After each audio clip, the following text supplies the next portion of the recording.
particulier et on le ressent vraiment au fond du cœur et ça nous touche au plus profond de notre foi aussi, de voir toutes ces marques et toute cette souffrance finalement.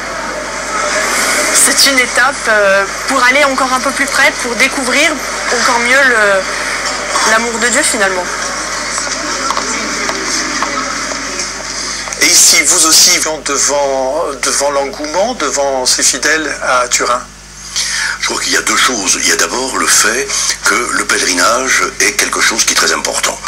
Tous les ans, je l'organise avec des étudiants et je crois que le fait de se rendre ensemble, de partager ensemble le quotidien pour centrer ses journées ou sa journée sur tout l'effort de ces gens qui ont fait le voyage depuis Avignon jusqu'à Turin pour ces quelques minutes de communion silencieuse de prière.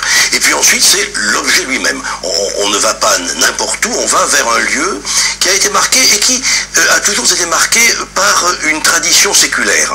Qu'il s'agisse de Lourdes, de Fatima, de Compostelle, de Turin, d'Assise, de Jérusalem, des lieux où l'on a le sentiment que non seulement il y a une communion géographique avec les gens qui sont autour de vous, mais une communion chronologique avec tous ceux qui vous ont précédé. Et je crois que le Saint-Suaire soit un tissu du 1er siècle ou du 14e siècle, c'est déjà beaucoup de se dire que depuis des siècles, des hommes et des femmes ont fait le chemin pour venir prier devant lui. Alors on voit bien que l'engouement